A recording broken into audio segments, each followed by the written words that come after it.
வடைக்கு பருப்பு ஊற வைக்கலாம். நான் வந்து பட்டாணி பருப்பு தான் ஊற வைக்கிறேன். 100 கிராம் அளவுக்கு பட்டாணி பருப்பு, அதே போல் 100 கிராம் அளவுக்கு மைசூர் பருப்பு, அதாவது மசூர் தால்னு சொல்லுவோம் இல்லையா, அந்த பருப்பு எடுத்திருக்கேன். ரெண்டையும் ஒன்றா சேர்த்து இப்போ ஊற வச்சிடலாம். 1 மணி நேரத்துக்கு ஊறட்டும். அதுக்கப்புறமா எடுத்து பார்த்துக்கலாம். நல்லா கழுவிட்டு ஊற வச்சுக்கலாம். பருப்பு நல்லா ஊறிடுச்சு பார்த்துக்கோங்க. நல்லா தண்ணியில் வடிச்சிட்டு மிக்ஸி ஜாரில் சேர்த்துக்கலாம். தண்ணி ஊற்றாமல் அரைச்சி எடுத்துக்கலாம். வடைக்கு எப்பயும் அரைக்கிற மாதிரி தான், ஒன்றும் பாதியமாக இந்த மாதிரி அரைச்சி ஒரு பாத்திரத்தில் சேர்த்துடலாம்.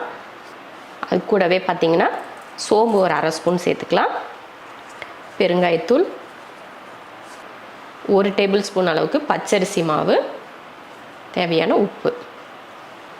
அடுத்ததாக பார்த்திங்கன்னா இது 3 பச்சை மிளகாய், 1 பெரிய வெங்காயம், 1 கேரட்டை துருவி எடுத்திருக்கேன், கொஞ்சம் மல்லித்தலை, கொஞ்சம் கருவேப்பிலை, ஒரு சின்ன உருளைக்கிழங்கையும் இது போல் கேரட் போலையே இதையும் துருவி எடுத்து நல்லா தண்ணியில் அலசிட்டு சேர்த்துக்கணும். இல்லைன்னா ஒரு மாதிரி பசையாக இருக்கும். அதனால் நல்லா தண்ணியில் கழுவி புழிஞ்சு எடுத்துட்டு உருளைக்கிழங்கு வச்சுருக்கேன். இப்போ இது எல்லாத்தையும் சேர்த்துடலாம். சேர்த்து நல்லா கலந்துருவோம். அவ்வளோதான் பாருங்கள். இது போல் ரொம்ப நம்ம வடைக்கு ரவுண்டாக தட்டுவோம் இல்லையா, அந்த மாதிரி தட்டாமல் சும்மா நம்ம கையில் இந்த மாதிரி எடுத்து இந்த மாதிரி இப்படி பக்கோடா மாதிரியும் இல்லாமல் வடை மாதிரியும் இல்லாமல் இந்த மாதிரி எடுத்து அப்படியே போடுங்க. நம்ம தனியாக வடைக்கு வந்து தட்டணும்னு இல்லை, சும்மா அப்படியே இப்படி கையில் இப்படி எடுத்து அப்படியே ஒரு அமுத்து இந்த மாதிரி அமுத்தி அப்படியே போட்டுடலாம்.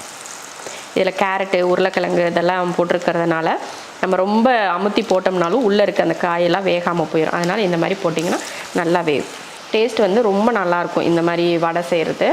கேரட்டு கலரும் பார்த்திங்களா இவ்வளோ அழகாக இருக்குல்ல. போட்டதுமே கலந்து விடாமல் கொஞ்சம் டைம் விட்டு ஒரு 10 செகண்ட் விட்டு அப்புறமா கலந்திங்கன்னா வடை வந்து நமக்கு உதிர்ந்து போகாமல் அப்படியே இருக்கும். நீங்கள் போட்டதுமே கலந்திங்கன்னா அது ஈரமாக இருக்கும் பார்த்திங்களா, அதனால் அப்படியே கலந்து போயிடும் எண்ணெயோட எண்ணெயாக.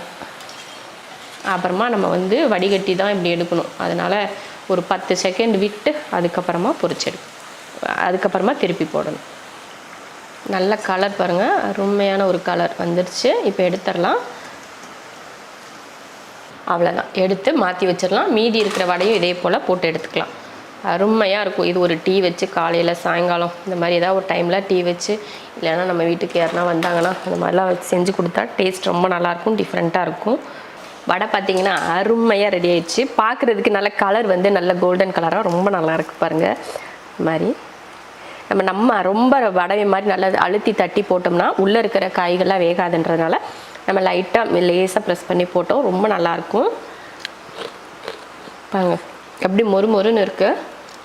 இதே போல் நீங்களும் ட்ரை பண்ணி பாருங்கள், ரொம்ப நல்லாயிருக்கும். உருளைக்கிழங்கு, கேரட்டு, வெங்காயம், பச்சை மிளகாய் எல்லாம் சேர்த்து வரப்போ அந்த டேஸ்ட் வேறு லெவலில் இருக்கும். ட்ரை பண்ணி பார்த்துட்டு எப்படி இருக்குன்னு சொல்லுங்கள்.